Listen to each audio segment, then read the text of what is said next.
Thank you for tuning in today to our devotional. As I announced on the promo, I'm going to be talking about living above the clouds. And I get these particular concepts and ideas from an experience that I had quite a number of years ago when I was returning home from an overseas missions trip.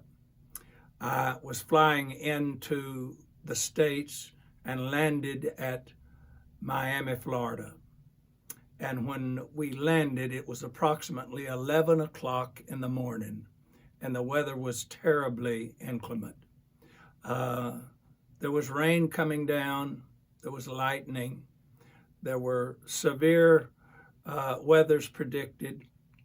And when I got off of the plane to make my connecting flight to my home at that time, Baton Rouge, Louisiana, I was a little bit apprehensive over the fact that I had a very, very significant appointment at a little after 2 o'clock or somewhere around 2 o'clock that afternoon. We were in a building program, building a brand new church, and I was meeting with the architect and the contractor who was building our building. And when I noticed the condition of the weather, I just was concerned about whether or not I would be able to make it home in time for that very significant meeting. So I rushed to the gate where I was to connect with my next flight home. And I had no sooner arrived at the gate than there was a voice on the intercom that said that our flight was delayed because of weather. But they would announce when our flight would take place momentarily. I sat down and waited, and a few minutes later they came on line and said, well, we are going to board the plane right now because we have a narrow window of opportunity to be airborne. And so I was very happy, and I felt glad. I had a few mixed emotions because the weather didn't look any better. And I had looked out the window, and to be honest with you, I couldn't see any narrow window of opportunity to take flight.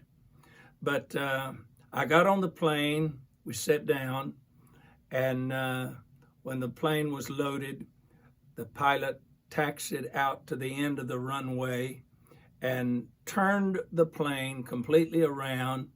And to my amazement and shock, he killed the engine. And after all of that happened, he came on the intercom and he said, we're going to wait out here at the end of the runway and wait for that narrow window of opportunity. He said, we've come out here so that we can take advantage of every moment because the weather report is that things will get better quickly. And I looked at my watch because I was still concerned about getting home in time for the meeting. And I have to tell you, we sat there for the longest. People were complaining all around me on the plane about us being delayed at the end of the runway. I wondered why the pilot and the people that were guiding this situation would tolerate such a delay, because it was 1 hour and 18 minutes later before the pilot came online and said, everyone fasten your seat belts, put your seat backs in their upper order. He said, we're fixing to become airborne. And so we did. And I just want to tell you, the first few minutes of that flight when we was climbing through the clouds was a turbulent situation. It was one of the most fearful moments that I can ever remember experiencing, because as we were flying through the clouds, there was so much turbulence.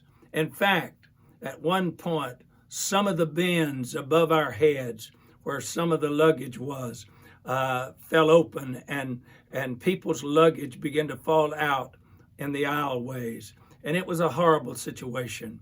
The people that were complaining before, while the plane was on the ground, were now praying and crying. And they were not ashamed to do it. They were praying and crying loudly. And I watched it in amazement. It seemed like an eternity. It could not have been very long as we were flying through the clouds, because I don't think the plane could have stayed together if it had been much longer. It was such a terrible thing flying through those clouds.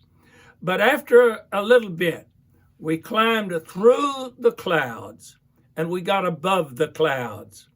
And I have not ever in my life seen anything that was more welcome than the scene above the clouds. It was beautiful. It was clear. And I looked down on those clouds beneath us, and I wondered how something that was so beautiful could hold such turbulence. But we flew on, and it was while we were flying above the clouds that I felt like God spoke to my heart as a way that only we can understand. The voice was coming from God. I felt like God was saying in my spirit, there are three places where people live their lives. Some people live their life under the clouds. They live with fear and worry and dread. They can see nothing but shadows and difficulties and challenges, and they're worried, and they cannot find peace of mind because they are living under the cloud. There are others that spend all of their lifetime living in the clouds, where there is constant turbulence, where they move from one problem to the next problem, one difficulty to another difficulty. They live in the clouds. Some people live beneath the clouds.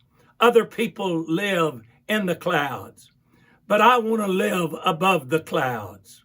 I felt like God was saying to me that there is a place in me that you can reach where you are above all of these threats and these difficulties and these worries and apprehensions. God is on your side.